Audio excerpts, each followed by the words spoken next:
권익위기는 부정부패 없고 투명하고 깨끗한 대한민국을 만드는 사령탑으로서 위상을 분명하게 세워주기 바랍니다.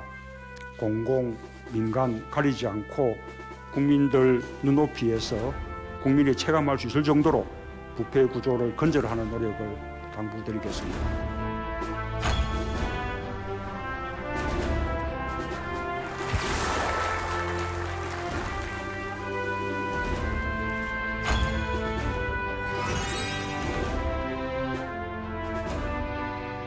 지난주부터 각 부처별 업무 보고가 진행 중입니다. 부처별 핵심 정책과 추진 방향이 토론식으로 활발하게 논의되고 있는데요. 오늘은 국민권익위원회의 업무 보고 핵심 내용을 박경호 부위원장 모시고 이야기 나눠보겠습니다. 안녕하세요. 네, 안녕하십니까. 예, 이번 업무 보고는 형식 면에서도 그렇지만 그 업무 보고 전에 이루어진 대통령의 모두 발언도 화제를 모으고 있습니다. 그 권익위에 대한 주요 메시지는 어떤 내용이었나요? 예, 대통령님께서 모두 말씀에 우리 그동안 부패 없는 대한민국 또 깨끗하고 투명한 대한민국을 만드는데 우리 국민권익위원회가 좀 사령탑 역할을 좀 해달라는 주문이 있으셨고요. 예. 또 그동안 권익위의 존재감이 좀 없었는데 새로 이제 구성되는 반부패 정책 협의회를 통해서 우리나라를 좀 더 깨끗하고 반부패 정책을 이끌어 나가는데 주도적인 역할을 해달라. 또 간사기관으로서 역할을 충실히 좀 해달라는 부탁 말씀이 있었습니다. 그리고 이제 부패는 공공 부분뿐만 아니라 민간 부분까지 대책을 세워서 나가야 될 시기가 됐다. 이에 대한 주문도 계셨고요. 그리고 이제 CPI 지수라고 부패 인식 지수라고 국제사회에서 통용되는 그런 지수가 있습니다. 그것이 많이 하락했는데 그것을 좀 상향시키는데 권익위가 노력을 해달라. 또 마지막으로 이제 부정부패는 추상 같지만 또 소외되고 억울한 국민에게는 따뜻한 권익위가 돼달라는 그런 부탁 말씀이 있었습니다. 예, 그리고 이 업무 보고 형식이 정말 참신했잖아요. 네. 그 보고는 짧게 하고 그 이후에 토론은 길게 하는 형식으로 진행이 돼서 많은 분들이 더 큰 관심을 가졌던 것 같습니다. 그 먼저 권익위의 주요 보고 내용은 무엇이었습니까? 예, 저희 권익위 박은정 위원장께서 두 가지를 기준으로 보고를 드렸습니다. 첫 번째가 범국가적 부패 방지 시스템 구축이라는 제목을 가지고 했고, 두 번째는 국민이 체감하는 실질적 권익구제 방안에 대해서 보고를 했습니다. 지난 정부에서 이제 많이 실추가 됐던 국가적인 신뢰도 이런 것들이 이제 이런 대책을 세우기 위해서는 이제 범국가적으로 부정방지, 부패방지 시스템을 좀 구축할 필요가 있지 않느냐. 거기에 대해서 이제 대통령님도 공감을 하시고 참석하신 모든 분들이 이제 공감을 했습니다. 뭐 구체적인 방안으로는 저희 아까 말씀드린 반부패 정책 협의회를 통해서 범정부적으로 유기적인 그런 반부패 정책을 수립하고 추진하고 또 우리 권익위가 마련하고 있는 이해충돌 방지 규정을 또 새롭게 만든다든지 또 내부 공익 신고자들에 대한 보호를 강화한다든지 이런 것들이 이제 주 보고 대상이 됐고요. 또 청탁금지법 국민들이 참 관심을 가지고 있는 그 부분인데 이것도 제도의 본질은 좀 더 강화하면서도 지금 연구 용역 중입니다. 그 결과를 바탕으로 어떤 사회 경제적인 효과 그것을 국민들한테 좀 보고를 하겠습니다. 그리고 미흡한 부분이 있으면 또 보완 대책도 내놓을 계획이 있습니다. 그리고 또 청탁금지법 지금 혹시 갑질이라고 하죠. 그런 것들도 근절하는 방안을 좀 저희들이 대책을 마련하고 있고요. 다음으로 이제 국민이 체감하는 권익구제 이 부분에 대해서는 뭐 우리 우문현답이라는 말씀을 혹시 들어보셨나요? 우리의 문제는 현장에 답이 있다. 그런 뜻인가요? 그런 겁니다. 이제 여러 가지 저희들이 일을 하고 있는데 그중에 이제 고충 처리가 저희들 업무 중에 하나입니다. 그래서 취약계층 또 어려운 중소기업 이런 데 현장을 방문해서 그들의 상담을 듣고 그 문제를 해결해 주는 방식으로 이동형, 현장형 이런 그 계획을 세우고 있고 이런 또 고충 처리뿐만 아니라 저희 권익위는 행정심판 기능도 있습니다. 좀 이렇게 돈이 없는 서민들을 위해서 국선 대리인 제도를 이번에 새로 도입을 했고 또 찾아가는 행정심판 주로 이제 행정심판위원회가 세종하고 서울에서만 열리는데 그것도 지역별로 찾아다니면서 국민들을 위해서 행정심판을 해주겠다. 이렇게 지금 저희들이 계획을 세우고 그렇게 추진해 나가겠습니다. 알겠습니다. 이 정부와 국민들이 가장 관심을 갖고 있는 분야 중 하나가 적폐청산, 반부패일 겁니다. 이 반부패 총괄 운영 기관으로서 국민권익위원회가 중요한 역할을 담당해야 할 것으로 보이는데요. 구체적으로 어떤 것들이 있을까요? 예, 대통령이 당부 말씀도 그러셨고 사실 예. 이번 정부가 부패를 청산하라는 국민의 열망을 받고 태어난 그런 정부입니다. 예, 그래서 예. 국정과제 1번, 2번 과제도 적폐청산과 반부패 개혁으로 채택이 됐고 네. 또 거기에 또 어떻게 저희들이 또 이게 중요한 기능을 저희 권익위가 이 부패 정책을 총괄하고 추진하는 역할을 맡았습니다. 그래서 아까 말씀드린 그 반부패 정책 협의회를 통해서 관계기관 간의 어떤 추진 전략을 수립하고 또 서로 그런 반부패 정책을 잘 세울 수 있도록 저희들이 지원도 해주고 예. 또 반부패 협의회를 통해서 어떤 수립된 정책이 있으면은 그것을 확산시키는 그런 역할을 저희들이 해 나가겠습니다. 그리고 구체적으로는 아까 말씀드린 이해충돌 방지 시스템을 좀 강화하고 예. 청탁금지법의 안정적인 정착을 위해서 노력을 하고 또 공익신고자, 내부신고자 이런 사람들을 좀 보호하는 것을 강화하는 것을 저희들이 제도 개선으로 계속 추진해 나가겠습니다. 예, 그리고 시민사회가 참여하는 반부패 민관협의체 운영 계획도 갖고 있다고 들었는데요. 예. 구체적으로 어떤 내용인가요? 아까 말했던 공공 부분의 그 부패 지수가 우리나라가 많이 떨어졌는데 예. 민간 부분은 더 심각합니다. 그 세계 경제 포럼이라는 데서 발표한 자료를 보면 기업 윤리 경영 순위가 2005년도 35위에서 작년도에는 98위로 엄청나게 떨어졌습니다. 예. 그것은 이제 우리들이 부패 진단을 좀 잘못하지 않았나. 또 국민의 눈높이에 맞춘 그런 제도가 제대로 시행되지 않았다 이렇게 저희들이 반성을 하고 있습니다. 그래서 이제까지는 이제 위에서 아래서 이제 공공기관에서 민간을 뭐 이렇게 수직적인 어떤 방향이 수립이 됐다면 이제 예. 수평적으로 국민, 기업, 뭐 전문가들이 다 이렇게 참여해서 반부패 정책을 수립하고 그걸 세워서 추진해 나가는 그런 방향으로 저희들이 반부패 청렴 정책을 추진해 나가겠습니다. 예. 예.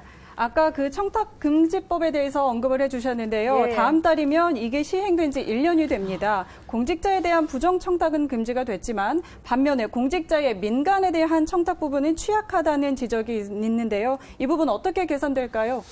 예, 그 부분이 청탁금지법의 사각지대였었습니다. 예. 사실 작년에 일어났던 국정농단 사태가 바로 그런 점에서 나타났는데 권력 실세가 민간한테 기업이죠. 재벌기업한테 뭐 후원금을 요청하고 그것이 공익법인이라는 데를 투자하게 하고 또 실질적인 이득은 뭐 권력 실세들이 받는 그런 부분이 나타나서 이건 당연히 시정을 해야 되고 그래서 민간 부분에 대한 부정청탁도 금지시킬 계획입니다. 법으로 만들 때는 시간이 좀 소요되니까 일단 공무원 행동강령을 개정을 해서 공무원이 공직자들이 자기 직위를 이용해서 부정하게 무슨 개입을 한다든지 청탁을 한다든지 예컨대 내가 알고 있는 사람 누구 승진 좀 시켜라. 누구 취직 좀 시켜라. 이런 갑질이라고 또 하기도 하죠. 그렇죠. 그런 것도 근절하지 못하도록 할 계획이고 또 뭐 어디 좀 후원 좀 해줘라. 이번 국정농단 사태에도 그런 것들도 하지 못하도록 강력하게 규제할 계획입니다. 그렇다면요, 이 청탁금지법이 안정적으로 시행되기 위해서는 권익위에서 어떤 노력들을 추진해야 할까요? 지금도 열심히 하고 있습니다. 네. 그동안 학계, 법조계 이런 여러분들을 이제 해석 자문단으로 구성을 해서 모든 국민들이 이 법을 해석하는데 공평하게 또 타당하게 해석 적용이 돼야 되거든요. 그런 작업을 하고 있고 또 청탁 방지 담당관이라고 각 공공기관에 이렇게 그런 분들이 한 분씩 계십니다.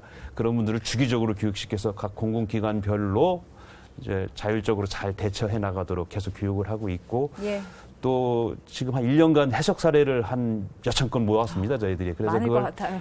통합 검색 시스템을 이제 만들어서 9월부터 저희 홈페이지하고 이렇게 포털에 이렇게 띄워서 배너를 통해서 국민들이 이렇게 이제 뭐 내가 청탁금지법 위반이 되나 안 되나 알고 싶으면 키워드를 이렇게 치면은 그에 대한 사례가 착착 나와가지고 이건 되는구나, 이건 안 되는구나 알 수 있게 좀 하려고 하고요. 그리고 좀 맞춤형 홍보를 그동안 저희들이 계속 추진해 왔습니다. 학교, 병원, 공직자. 이번에 이제 추석이 다음 달에 이제 다가오니까 추석 맞춤형 홍보 계획되고 지난주에 보도자료를 배포했는데 좀 아쉬운 게 국민들이 잘못 오인하고 있는 게 있었습니다. 어떤 점이요? 근데 공직자한테는 무조건 선물을 주면 안 된다. 그렇게 생각을 하고 계세요. 많이들 그렇게 아실걸요? 근데 공직자라고 해도 100만 원까지는 뭐 추석 선물 100만 원까지 하는 건 없잖아요. 많아봤자 몇십만 원. 상한만 지키면. 그래서 100만 원까지 얼마든지 할 수 있고 뭐 친지나 이웃에게는 뭐 그런 제한이 없습니다. 그리고 이제 직무 관련이 있을 경우에만 5만 원 이하로 이제 제한이 되는 것입니다. 그래서 그런 것들을 중점적으로 좀 많이들 선물들 하시고 특히 이제 농어민들이 어렵다고 하니까 우리 농축수산물 선물로 좀 많이 좀 팔아주십사라는 그런 홍보를 했습니다. 다시 이렇게 정리를 해주시네요. 네, 네. 자, 그리고 반부패와 관련해서 보호와 지원이 더 필요한 부분이 부패 공익신고자에 대한 부분인데요. 공익신고자와 관련해서 어떻게 강화되나요? 이제 공익신고제도가 시행된 지 6년이 지났습니다. 예. 근데 저희들이 리서치를 해보니까 왜 공익신고를 안 하느냐 국민들한테 물어보니까 내가 내가 불이익을 당할까봐 예, 그렇죠. 못하겠다. 이제 그래서 그 방면에 대한 보완이 필요하겠습니다. 그래서 이제 일단 공익신고 대상 법률을 저희들이 늘릴 계획입니다. 네. 지금 한 279개 법률이 돼 있는데 그걸 좀 더 확대해서 불법 부동산 거래나 뭐 자본시장에서의 불공정 거래, 주식 뭐 교란 이런 것들도 좀 더 포함시키려고 하고 더 나아가서는 이제 필요적 감면 제도를 저희들이 도입하려고 합니다. 그 얘기는 무슨 얘기냐면 내가 공범으로 내가 범죄를 같이 저질렀어도 공익 신고를 한 사람에 대해서는 형을 감경 또 면제해 주겠다는 겁니다. 그러면은 그분이 용기를 내서 공익 신고를 또 할 수 있다고 보여지고요. 그 외에도 이제 그 보상금을 좀 더 상향해서 좀 주기도 하고 또 구조금 공익 신고로 인해서 좀 불이익 당하는 경우가 좀 많이 있습니다. 이제 그런 분들에 대해서는 이제 구조금도 저희들이 지급을 네. 많이 해줄 계획이 있습니다. 예, 또한 이 공직비리 척결과 관련해서는 내부 고발자에 대한 보호가 우선 강화돼야 할 것 같은데요. 이에 대해서는 어떤 계획을 갖고 계신가요? 아까 그 말씀드린 공익신고자와 같은 차원입니다. 예, 이제 예. 이런 내부 고발자들도 많은 용기가 필요하고 공익신고 이런 내부 고발로 인해서 그 조직 내부에서 좀 이렇게 왕따도 당하고 그런 사례가 종종 있습니다. 그래서 예. 그분들에 대해서 해고나 불이익 조치를 못하도록 저희들이 강력하게 이제 조치를 취하겠습니다. 최근에 그 현대자동차 부품 결함을 공익신고한 분에 대해서 그분 해고를 당했는데 예, 예. 저희 권익위가 하지 말라 임시 조치를 취했습니다. 그래서 그것이 그 회사에서 잘 받아들여져서 예. 이제 그분이 원하는 방향으로 모든 것이 해결된 사례도 있거든요. 다행이네요. 그런 사례도 있고 또 그 내부 고발자들은 직접 신고를 한 사람뿐만 아니라 이제 예. 그 관련자들도 국회나 법원에서 증언을 하는 경우가 있습니다. 예. 그런 분들도 신고자에 준해서 저희들이 보호를 해주려고 합니다. 사실 국회나 법원에서 증언하는 것도 하나의 새로운 신고로 볼 수도 있거든요. 그런 것 같아요. 예. 예. 그리고 이제 신고자의 비밀을 누설하는 사람들 이런 사람들도 누구든지 이제 처벌하도록 저희들이 법을 개정할 계획이고. 근데 아까 같이 현대자동차 때 우리가 보호 조치를 했는데 네. 그걸 이행하지 않을 경우에는 이행 강제금을 부과해가지고 그 우리 보호 조치가 실효성 있게끔 제도를 보완해 나가겠습니다. 예, 알겠습니다. 이 작년 우리나라의 국가 청렴 지수가 많이 하락했다고 하셨습니다. 정책적인 노력과 함께 또 대외 국가 청렴 이미지 홍보 노력도 중요할 것 같은데요. 이 부분 어떻게 추진하실 계획인가요? 뭐 구체적인 성적을 제가 한번 말씀드리겠습니다. 예. 그 지난해 전년 전도에 우리나라 37등으로 부패 지수가 제일 좋았습니다. 역대. 네. 예. 작년에 이제 국정농단 사태 뭐 이런 여러 가지 공직 비리 때문에 52등으로 15단계나 급락했고 점수도 56점에서 53점으로 하락을 했습니다. 예. 이것이 국제적인 신인도, 국가 경쟁력, 또 외국인이 타격이 우리나라에 있죠. 투자할 때 예. 엄청난 영향을 미칩니다. 그렇죠. 그래서 이것을 좀 높이는 게 제일 중요해서 저희들이 이렇게 좀 맞춤형 홍보도 하고 여러 가지 교육도 하고 있습니다. 이런 부패 지수를 국제기구에서 평가를 하는데 그 기구가 한 8개 정도 됩니다. 그 기구에 예. 저희들이 찾아가서 우리나라의 반부패 청렴 정책을 적극적으로 홍보하고 제가 지난해 이제 유엔에 갔다 와서도 그 얘기를 했는데 뭐 국정농단 사태가 벌어졌지만 우리나라가 이렇게 자정 능력이 있다. 민주적으로 평화적으로 법적으로 그만큼 법치주의가 확립되는 이런 반증이 될 수도 있다라는 것을 강력하게 홍보를 하고 왔습니다. 또 한 가지 방법 중에 하나가 우리나라의 어떤 부패 현상 이런 것들을 분석해서 이런 국제기구에 전달해주는 그런 애널리스트 전문가들이 있습니다. 국내에도 그런 분들이 꽤 있습니다. 예. 그래서 그런 분들을 개별적으로 찾아가서 맞춤형 설명을 좀 하고자 합니다. 예. 그렇게 하면 좀 우리나라에 대한 평가가 좀 오해된 것도 있고 잘못된 부분도 많이 있습니다. 그래서 예. 그런 것들이 타개가 되면은 좀 성적이 올라갈 것으로 저희들은 기대하고 있습니다. 정말 많은 일들을 적극적으로 하시네요. 예, 그 그렇습니다. 건의기의 또 반부패 분야 대표 정책으로 청렴도 평가가 있습니다. 금년에도 진행을 했나요? 예, 매년 한 700여 기관을 상대로 청렴도 측정을 하는데 올해는 좀 한 두세 가지 좀 포인트를 더 뒀습니다. 뭐냐면은 작년부터 이제 청탁금지법이 시행되니까 예. 청렴도 측정 대상 기관 설문 뭐 거기 전문가도 있고 외부 인사도 있고 국민들도 있는데 그분들한테 이제 물어보는 방법을 좀 변경됐습니다. 근데 이제 부정청탁 받은 경험이 있느냐 예. 이런 설문이 있습니다. 그러면은 그 공공기관 종사자가 자기가 직접 부정청탁을 받고 부정하게 업무를 시행한다든지 아니면 옆에 동료가 그런 걸 봤으면은 거기에 체크를 하겠죠. 예, 그렇죠. 그런 것들이 하나 들어가 있고 또 이제 국제거래가 우리나라가 이제 많아지니까 외국인을 상대로 설문도 해보려고 합니다. 어머. 우리나라 사람뿐만 아니라. 예. 그렇게 하면은 좀 더 객관화될 것 같기도 그럴 하고요. 것 같아요. 또 하나 이제 청렴도 측정과 별개로 우리가 부패 방지 시책 평가라는 제도를 우리가 운영하고 있는데 그 예. 부패 방지를 각 기관마다 얼마나 노력하고 있는가를 청렴도 평가와 별도로 하고 예. 있었는데 지금 그 두 개를 연계시켜서 청렴도 평가가 좋은 기관은 부패 방지 시책 평가를 안 하고 예. 청렴도 평가가 낮은 기관을 위주로 해가지고 전반적으로 이제 우리나라 그 공공기관의 청렴도 수준을 향상시키는 그런 방법을 저희들이 이제 계획하고 그렇게 또 추진하고 있습니다. 지금 올해.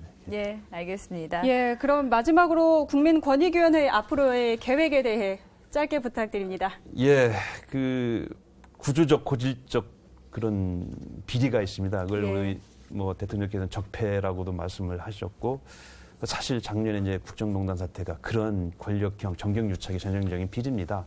근데 기업한테 어떤 돈을 요구하고 그에 따라서 기업은 그 권력 실세가 요구하는 공익법인에 투자를 하게 되고 또 그 실질적 이익은 뭐 또 권력 실세에 들어가는 그러한 구조적인 비리를 좀 차단시켜야 되겠다 해서 저희들이 네 가지 분야를 중점적으로 올해 제도 개선할 계획입니다. 예. 첫 번째는 기업이 이제 불법 자금을 마련하지 못하도록 준법 네. 경영 시스템을 좀 강화하도록 할 계획이고 두 번째는 이제 공익법인이 같은 경우에는 사전 예고제를 통해서 좀 통제도 하고 사전에 좀 이렇게 감시도 하고 네. 또 관리 감독 체계도 좀 확립할 그런 계획이 있고요. 세 번째로는 이제 그 어떤 정부 지원금 그 결정 단계가 좀 투명하게 공개되도록 저희들이 이제 제도 개선을 할 계획입니다. 마지막으로 그 좀 어려운 얘기겠습니다. 항만, 체육계, 방산 이런 게 그들만의 리그가 있는 것 같더라고요. 다른 세력들이 이렇게 진입하기 어려운 네. 일종의 폐쇄 지역이라고도 얘기도 하는데 예. 그런 카르텔 지역 그런 데에 대해서 어떤 유착 구조를 저희들이 분석을 해서 요거에 대한 개선 대책을 내놓을 계획이 있습니다. 예, 오늘 예. 말씀을 드리니까요. 대한민국 국민 한 사람으로서 마음이 든든해지는 것 같습니다. 지금까지 박경우 국민권익위원회 부위원장과 함께 이야기 나눴습니다. 오늘 말씀 고맙습니다.